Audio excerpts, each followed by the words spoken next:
İlk növbədə diqqət olunması gerəkən şey nədir? Uşaqların profilaktikası. Xəstəlik ortaya çıxdıqdan sonra bir çox problemlər olur. Bəzən ailələr əziyyət çəkir, həm mənəvi olaraq, həm maddi olaraq. Uşaqlarda xəstəliklərin qarşısının alınması üçün nələr oluna bilər? Dünya arenasında nələr olunur və biz bunların öyrənilib Azərbaycanda tətbiq olunmasını planlayırıq. Bir çox xəstəliklər vardır ki, onlarda müalicələr olunması asandır, amma nadir xəstəliklər var və bunların həm diaqnostikasında, həm bunların müalicə olunmasında yetəri qədər vəsait ailə tapa bilmir təəssüflər olsun ki, və uşaqlar ya ağırlaşırlar, ya itirilirlər. Nə etmək olar ki, bu insanların ən azından nadir xəstəlik qruplarının dərmanlarının qarşılanması, analizlərinin qarşılanması və s. bu vaxtdan işlər görməyi planlayırıq. Azərbaycan Pediatriya Cəmiyyəti 2021-ci ildə təsis olunmuşdur. Cəmiyyətin təsis olunmasındakı məqsəd Azərbaycanda tibbin pediatriya və əlaqəli sahələrinin inkişaf prosesini dəstəkləmək və bu sahədə olan problemlərin həllinə köməklik göstərməkdir. Bu missiyanı yerinə yetirmək üçün Azərbaycan Pediatriya Cəmiyyəti istər bölgələrdə, istər paytaxt Bakıda bir çox tibbi və sosial layihələri həyata keçirməkdədir. Azərbaycan Pediatriya Cəmiyyəti yarandığı gündən etibarən ilk missiyalarından biri bölgələrdə səyahət edərək oradakı həkimlərin təkmilləşdirilməsi və maariflənməsinə iştirak etməkdir. Və bu baxımdan biz ildə 6-7 dəfə bölgələrə səyahət edirik və orada həkimlərə konfranslar, simpoziumlar keçirərək onların maariflənməsinə dəstək veririk.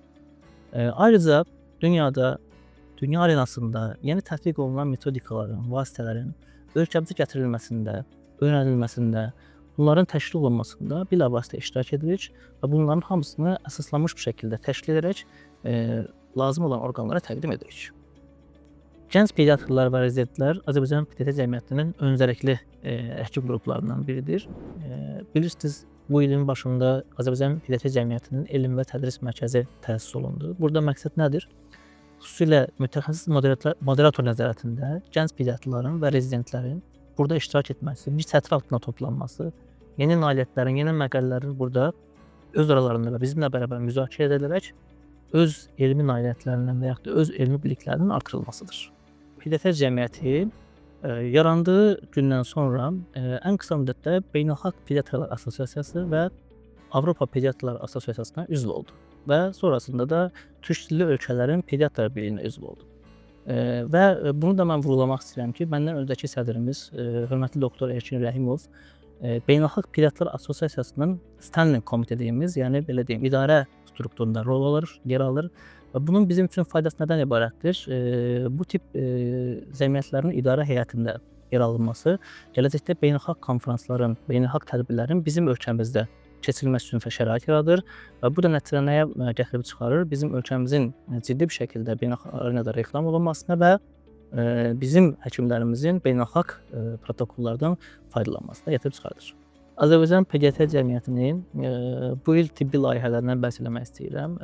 Bu il yenə hər il olduğu kimi Azərbaycanımızın 7 gözəl bölgəsinə biz səyahət edəcəyik və orada həkimlərimizi maarifləndirəcəyik. Onun xaricində bilirsiniz, Azərbaycanda kifayət qədər xəstəlik qrupu vardır ki, biz bunlara nadir xəstəliklər deyirik. Bunların diaqnostikasında, müalicəsində çox ciddi problemlər vardır və biz hər il bunu işıqlandırmaq üçün nadir xəstəliklər konfransı keçiririk və bu il də belə bir konfrans keçiriləcəkdir və yekunda hər il Azərbaycan Pediatriya Cəmiyyəti öz milli konfransını keçirir. Bu illəri 4-cü milli konfrans olacaqdır və biz hər 2 ildə bir yenə cəmiyyətimizin beynəlxalq konfransını keçiririk. Bu illəri həm milli, həm beynəlxalq konfrans keçirməyi planlayırıq. Cəmiyyətimizin əsas belə deyim çalışma sahələrindən biri də sosial layihələrə üstünlük verməkdir.